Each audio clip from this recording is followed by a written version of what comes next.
अस्सलाम वालेकुम everyone, this is Mavish शजाज। आप मुझे देख रहे हैं मेरे यूट्यूब चैनल के ऊपर और आज मैं जिस ड्रामा के बारे में बात कर रही हूँ उसका नाम है रकीब से।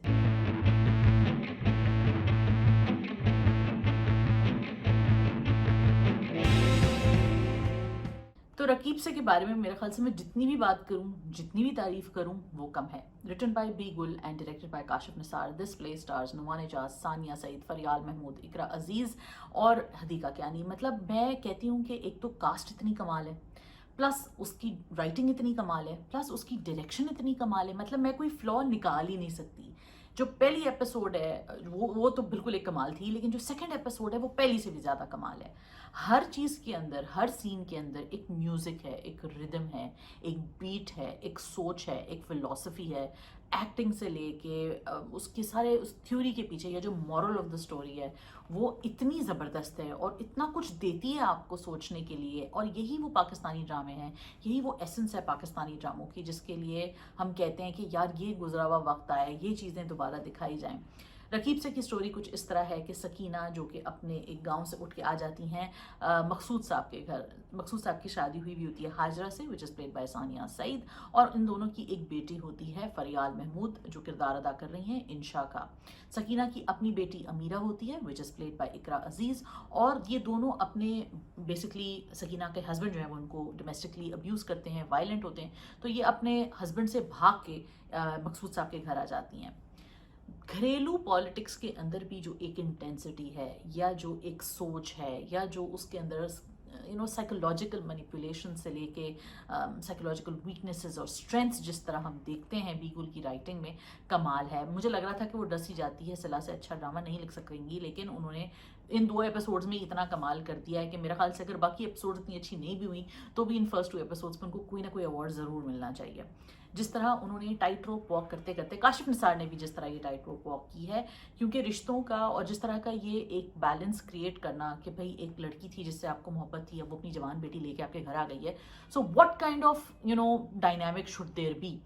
मकसूद साहब का जो किरदार है बड़ा ही ऐसा किरदार है, रूट सा किरदार है, और वो उस चीज़ से मूव पास्ट कर गए, लेकिन फिर भी उनका और उनकी बीवी के दरमियान हमेशा जो एक वेज था या जो एक टूटा हुआ जो उनका ख्वाब था वो सकीना से जो उनकी मोहब्बत थी उसके बारे में सारी बातें जिस तरह वो उनकी बेटी भी बताती हैं, तो वो सारी चीज़ें जो हैं वो ऐड करती हैं कहानी की डेप्थ के अंदर और कहानी की सोच के अंदर। कि किसी ने बहुत सोच के ये किरदार लिखे हैं, किसी ने बहुत समझ के ये किरदार लिखे हैं और रियलिटी से बड़े करीब हैं। और रियल लाइफ में ऐसा ही होता है, कोई ऐसा नहीं होता कि दरवाजे पे आपकी कोई एक पुराना इस तरह का कोई इंसान आ जाए और आप हाई दुहाई मचाना शुरू कर दें। आप यही करते हैं, रात के 2 बजे कोई आपके घर आएगा, आप उसको घर के अंदर बिठा लेंगे, लेकिन उसके बाद क्या होता है, आफ्टर मैथ क्या होता है, इस तरह बहुत सारी चीज़ें आपका पास्ट होती हैं जो कि बहुत हैवी होता है। और इसी वजह से इस हैवी पास्ट के साथ आगे ज़िंदगी में बढ़ना बड़ा मुश्किल हो जाता है। ये वही सारी चीज़ें हैं, it's like reading like a classic novel.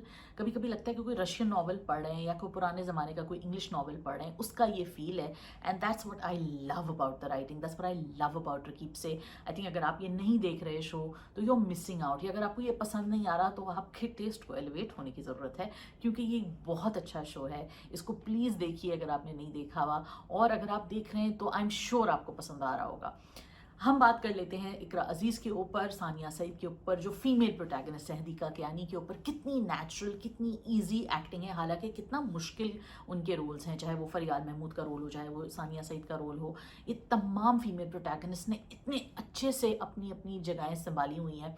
फिर आप देखते हैं मकसूद साहब जो एक मेल फिलहाल आपको नजर आ रहा है प्रोटैगनिस्ट। इस तरह इंशा का एक फ्रेंड है, वो भी एक बड़ी अर्बन सी, बड़ी मॉडर्न सी एक रिलेशनशिप है। And I loved seeing that, I love the conversation between the two of them.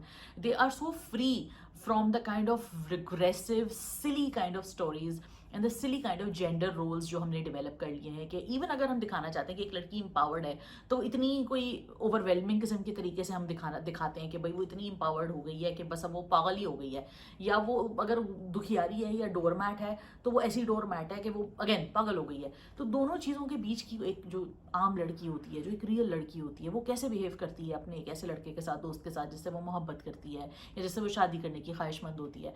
तो आम लाइफ की जो कहानियाँ हैं या जो हम जैसी لڑکیوں کی کہانیاں، خیر میری جیسی خواتین کی کہانیاں ہیں یا آپ جیسی لڑکیوں کی کہانیاں ہیں، تو وہ سب جو ہیں کتنی خوبصورتی سے اس ڈرامے میں دکھایا گیا ہے. آئی ایم شیور اگر آپ بھی یہ ڈرامہ دیکھیں گے تو آپ کو پسند آئے گا. اگر نہیں دیکھا لائک آئی سیڈ تو ضرور دیکھیے. You missing out. Let me know what you guys thought of the second episode. I can't wait for the rest of the episodes. It's a delicious watch I must say, and I'm so glad that we have these amazing lineup of dramas. We've got Raqs Bismil, we've got Dil Na Umeed To Nahi, we've got Rakib Se. So amazing. Upcoming is Khuda Aur Mohabbat as well. So I just love this lot, and let me know what you guys thought. اپنا خیال رکھیے. تب تک کے لیے subscribe کیجیے, like کیجیے, follow کیجیے, اور stay tuned for more reviews. خدا حافظ.